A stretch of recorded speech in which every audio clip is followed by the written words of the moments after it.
Joining me now to talk about it is CTV News political commentator, former communications director for Paul Martin, Scott Reid, conservative strategist and former advisor to Stephen Harper, Jason Lietaer, and in Montreal, CTV News political commentator and former NDP leader, Tom Mulcair. Welcome back to the table. Thanks. Okay, Marilla. everybody's, I don't know if everybody's Are you going to moderate us heavily? Or if they're just sort of realizing, oh, yeah, okay, it's over. Let's start. I'm going to start with Jason this time and ask him which exchange struck you the most? Which was the most interesting, fiery exchange for you? I thought there was going to be more exchanges. Just FYI.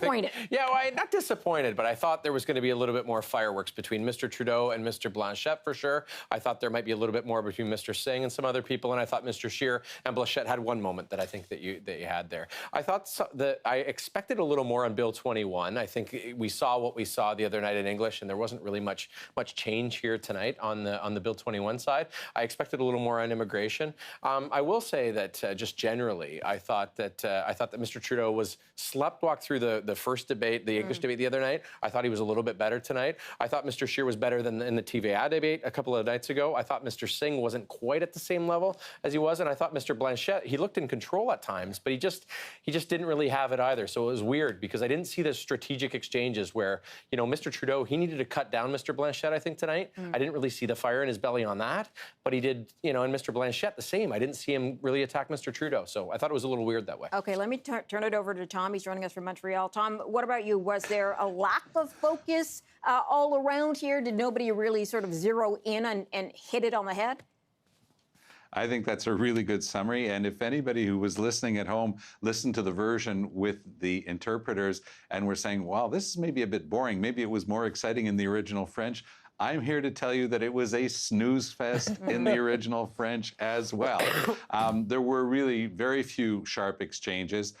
Elizabeth May is charming, she's brilliant, and her French is just not good. So there were times, like on the Canadian Human Rights Tribunal case involving young First Nations kids, she had no idea what the name of that tribunal was in French, and you couldn't even understand what the point was. She had a very key point she was trying to make about the Canada-China FIPA, you know, the Foreign Investor Protection Act.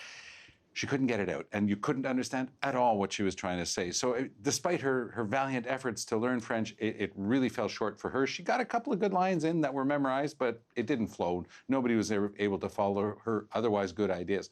Mr. Singh, I agree with what was just said. He did not seem as sharp as the other nights, but don't forget, they've been all going flat out, and I guess it's a bit understandable.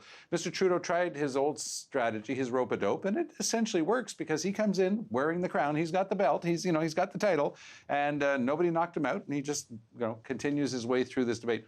Mr. Scheer, again, had trouble with his French, but not nearly as badly as in the debate at TVA. He finally slammed the door shut on the abortion issue, and the moderator, Patrice Roy, did not try to come back on it. And Patrice Roy had actually tried to find a little angle to go at him on. Are you going to allow the construction of more clinics and sort of thing?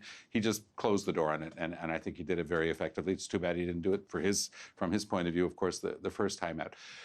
I have to say that Blanchette was super solid. I was watching him and I started going, okay, this guy's stock is just going to continue to tick upwards in the province of Quebec.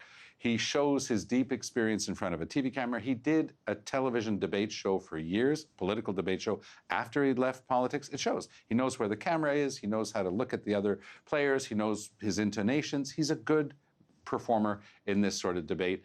And anybody who thought that today's horrible events with the racist language by his candidates was going to weigh him down a lot, it came up at the very, very end, and again, it ended in a bit of a muddle. So all that to say, and all that to say that, by the way, Mr. Bernier came off looking in French certainly stronger than he had it for obvious reasons on Monday night, because his English, of course, is laborious. And I think he did as well as he possibly could have done it. There are probably a few Quebecers nodding approval with some of the things he said. Okay, so Scott Reid, sir, the exchange for you that sort of left a mark? The exchange, I think, was on Bill 21. We were all waiting for it. All three of us talked about it in advance of the debate. It took a long time coming. It didn't happen until the last half hour when we finally turned to that topic.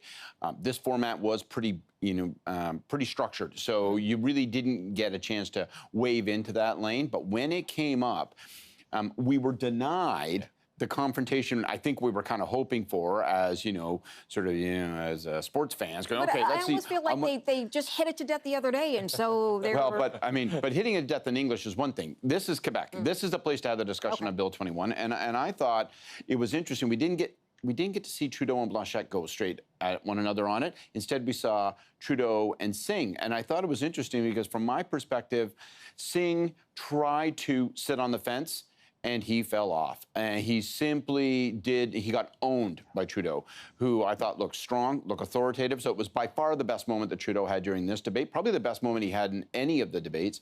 And I thought that it probably serves him strategically very well, because if he can make that an issue that motivates voters in the province, and he gets a chunk of voters and the Bloc get a chunk of voters, well, then that squeezes out Singh and it squeezes out Scheer. The other thing I would add, I agree with what Tom said at the very last point.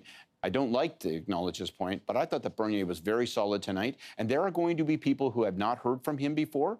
And his message doesn't have mass appeal. No. But there are going to be more than 2% of voters that are going to dig what they heard from him tonight. And I think that he just saw his stock increase. Okay, so let's talk about one of the hotter issues for the province that came up, and there were quite a bit of back and forth on it, that immigration.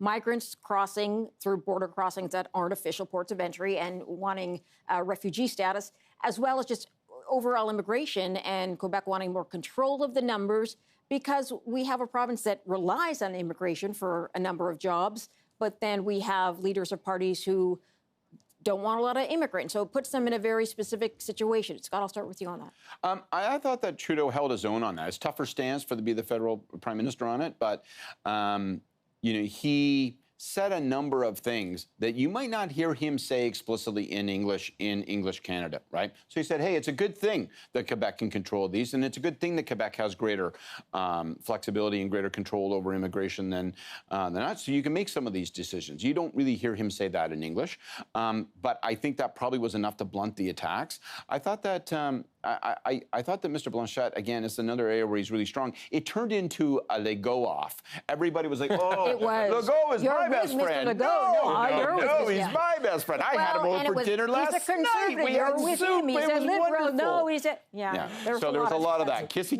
Legault. And you contrast that with Ford, right? Absolutely. Nobody will be seen with Ford, but, Legault, oh, my God. I have his picture in, He's dreamy, my front He's room. dreamy. There's a picture in my wallet. Okay, go ahead. I thought the immigration exchange was interesting. I thought the fact that Quebec's got such a, the borders there, the crossing is there. Scheer did an event there in the last couple of days, said, we got to stop this. Here's the thing. Nobody's got any solutions on this. That's the hard thing. We're talking about safe third country agreement. We're talking about the border. We're talking about all those kinds of things. Nobody has any solution. So everybody in this debate is saying things, as Scott said, that nobody would ever say in the lower mainland of BC or in Mississauga in English. Sure, it's a very unique situation. And we've got the two main brokerage parties, the Conservatives and the Liberals, slightly different views on immigration, but they basically got the same overarching view, which is, a few 100,000 immigrants every year, refugees, all that kind of stuff. So everybody, it's interesting to watch them debate in Quebec. I think most English Canadians would love to see that exchange because it's just so different from what you see when they talk in English in other areas of the country. All right, Tom, what was your take on the immigration